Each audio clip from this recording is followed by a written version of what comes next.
Di video kali ini kita membahas mengenai faktor-faktor pendorong proses perubahan sosial. Perubahan sosial tentu tidak terjadi secara serta-merta, tetapi karena ada sesuatu yang mendorong terjadinya perubahan tersebut. Apa saja faktor-faktor yang menjadi pendorong proses perubahan sosial ini? Yuk kita bahas. Faktor pertama yaitu kontak dengan kebudayaan lain. Salah satu proses yang menyangkut hal ini adalah difusi, yaitu proses penyebaran unsur-unsur kebudayaan dari individu ke individu lain dan dari satu masyarakat ke masyarakat lainnya. Dengan terjadinya difusi, hasil-hasil perubahan atau penemuan baru diteruskan dan disebarluaskan agar masyarakat yang lebih luas dapat merasakan manfaatnya. Difusi mendorong pertumbuhan suatu kebudayaan dan memperkaya kebudayaan yang dimiliki masyarakat.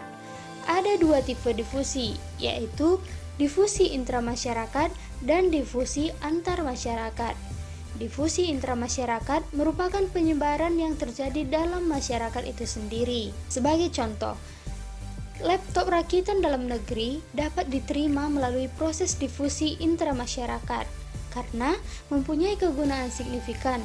Tidak adanya unsur budaya yang mempengaruhi penolakan, tidak bertentangan dengan fungsi unsur lama, dan dirancang oleh putra-putri terbaik bangsa. Selain itu, pemerintah juga tidak membatasi, bahkan mendukung inovasi tersebut. Jadi, dalam hal ini, masyarakat Indonesia memperkenalkan produk lokal. Sedangkan, difusi antar masyarakat merupakan penyebaran dari masyarakat ke masyarakat yang lebih luas. Sebagai contoh, penerimaan terhadap telepon pintar atau smartphone diawali kontak dengan masyarakat negara maju yang terlebih dahulu menggunakannya. Kemampuan produsen dalam mendemonstrasikan manfaat telepon pintar dan pengakuan para penggunanya tentang manfaat yang dirasakan dari smartphone ini turut mendukung meluasnya penerimaan. Jadi, penyebaran yang terjadi tidak hanya di negara Indonesia saja, tetapi juga berasal dari negara luar. Faktor kedua yaitu sistem pendidikan formal yang maju. Kemajuan sistem pendidikan formal akan menghasilkan individu-individu yang mampu berpikir secara ilmiah, peka akan kekurangan atau keterbatasan dalam masyarakatnya, sekaligus tanggap terhadap kemungkinan-kemungkinan melakukan perubahan ke arah lebih baik. Jadi, orang yang berpendidikan dan sudah berpikiran maju akan memiliki niat untuk melakukan perubahan. Faktor ketiga yaitu sikap menghargai hasil karya seseorang dan keinginan untuk maju. Sikap menghargai yang melembaga dalam masyarakat sejatinya merupakan pendorong atau rangsangan bagi penciptaan maupun penemuan baru yang dapat mengubah masyarakat. Faktor keempat yaitu toleransi terhadap perbuatan menyimpang. Semua bentuk perubahan awalnya pasti pernah dianggap sebagai hal yang menyimpang karena di luar hal-hal yang biasanya. Semakin toleran masyarakat terhadap penyimpangan yang bukan merupakan kejahatan, maka semakin besar pula kemungkinan terjadinya perubahan sosial. Jadi, tidak selamanya penyimpangan itu bersifat negatif. Faktor kelima yaitu sistem pelapisan masyarakat yang terbuka.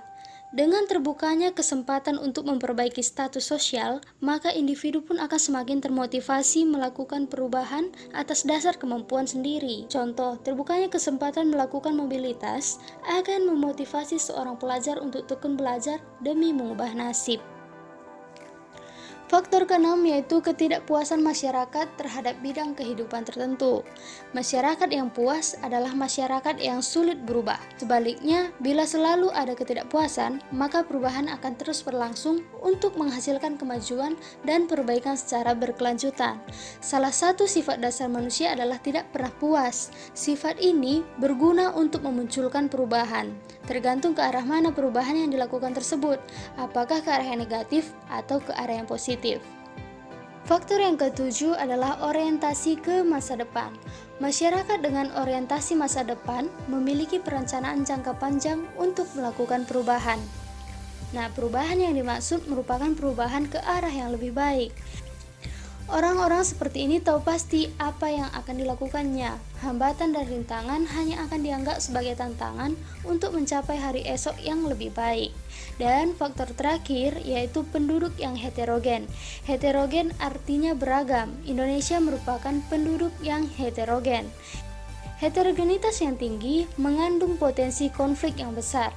Nah, apabila terjadi konflik yang besar, maka akan muncul perubahan-perubahan sosial. Selain dari faktor-faktor pendorong, tentu perubahan sosial juga memiliki faktor-faktor penghambat. Dan faktor-faktor penghambat ini akan kita bahas di materi selanjutnya. Sekian materi hari ini, sampai jumpa di pertemuan selanjutnya.